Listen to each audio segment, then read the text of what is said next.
Assalamualaikum warahmatullahi wabarakatuh. Bismillahirrahmanirrahim. Innal hamdalillah nahmaduhu wa nasta'inuhu wa nastaghfiruh wa na'udzu billahi min sururi anfusina wa min sayyiati a'malina. May yahdihillahu fala mudilla lahu wa may yudlil fala hadiya lahu. Amma ba'du. Kaum muslimin yang dirahmati Allah,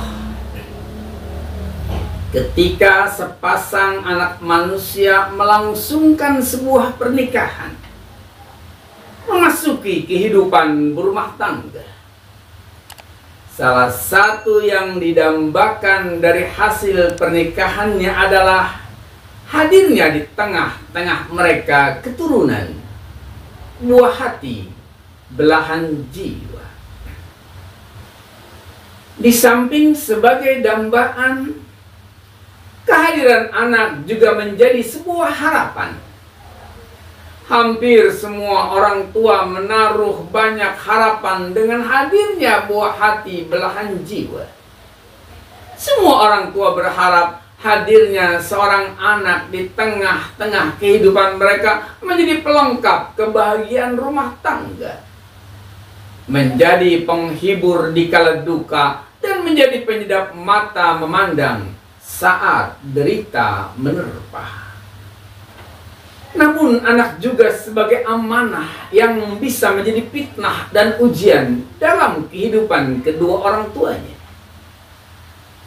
Sebagaimana firman Allah dalam Al-Quran surat At-Taghabun ayat 15, Innama amwalukum wa auladukum fitnah wallahu indahu ajrun azim.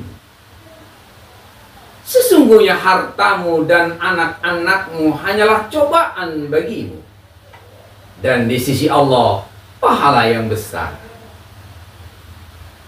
Firman Allah dalam Al-Quran surat Al-Munafikun ayat 9, Ya ayyuhalladzina amanu la tulhikum amwalukum wa la auladukum an zikrillah wa may yaf'al dzalika fa ulaika humul khasirun.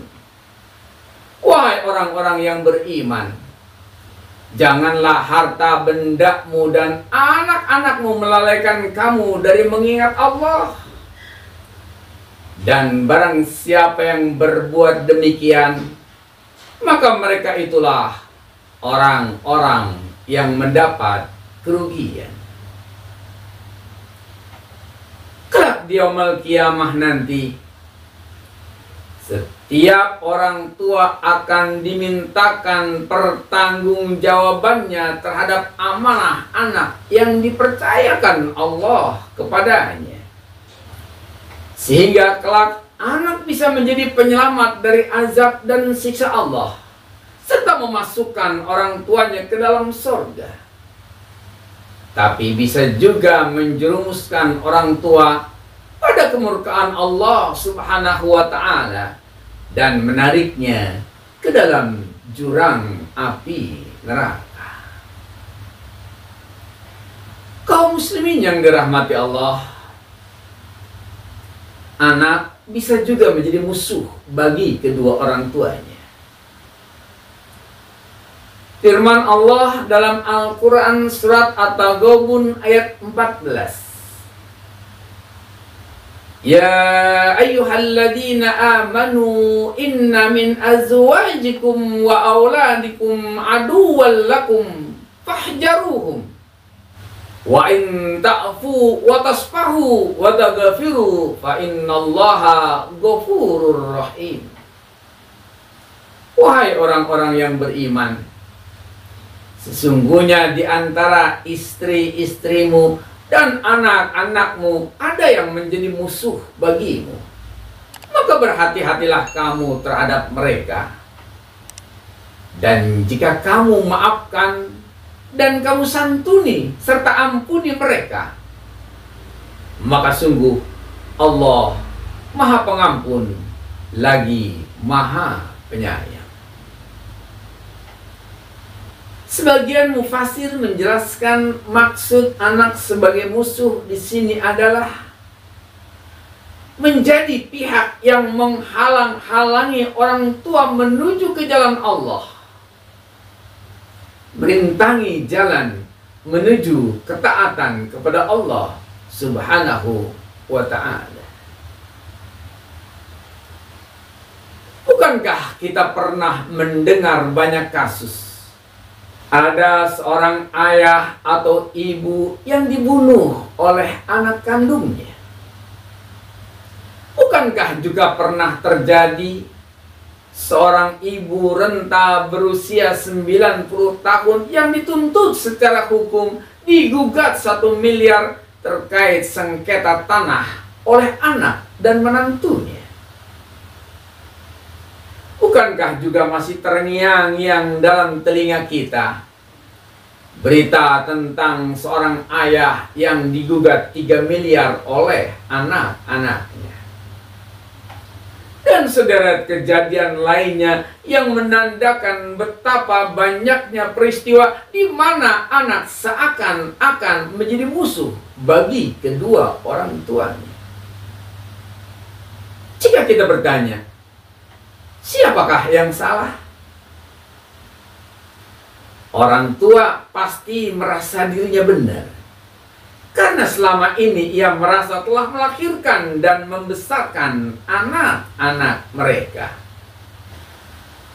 Anak-anak pun tidak mau disalahkan, karena ia merasa semua yang terjadi atas dirinya menjadi tanggung jawab kedua orang tuanya. Karena itu, saudara, diingatkan kepada semua orang tua, ketika kita menjalankan amanah yang Allah berikan dengan baik, maka hasilnya kebaikan pula yang akan kita dapatkan. Sebaliknya, ketika kita melalaikan amanah yang Allah berikan, bersiap-siaplah untuk kecewa, di mana anak akan menjadi musuh dalam kehidupannya.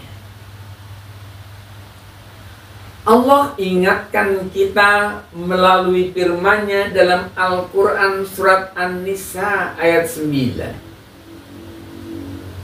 Allah berfirman, "Wal yahshal ladina law taraku min khalfihim zurriyatan di'afa khafu alaihim falyattaqullaha wal yaqulu qawlan sadida." Dan hendaklah takut kepada Allah orang-orang yang sekiranya mereka meninggalkan keturunan yang lemah di belakang mereka, yang mereka khawatir terhadap kesejahteraannya. Dan bertakwalah kamu kepada Allah, dan hendaknya selalu berkata dengan perkataan yang benar. Karena itu, saudara, jangan sia-siakan amanah yang Allah berikan kepada kita. Didiklah mereka dengan berbagai disiplin ilmu pengetahuan. Tanamkan kepada mereka iman yang kuat. Ajarkan mereka Islam yang lengkap. Dan perbaguslah akhlak mereka dengan akhlakul karimah. Sehingga kita berharap kelak ia menjadi anak yang diharapkan dan menjadi penolong kedua orang tuanya di dunia ini dan di akhirat nanti. Mudah-mudahan kita termasuk hamba-hamba Allah, termasuk barisan dari orang-orang tua yang pandai menjaga amanah Allah, dan kelak anak-anak kita menjadi penolong dan penyelamat kita di dunia dan di akhirat kelak. Amin ya rabbal alamin. Wabillahi taufiq wal hidayah. Wassalamualaikum warahmatullahi wabarakatuh.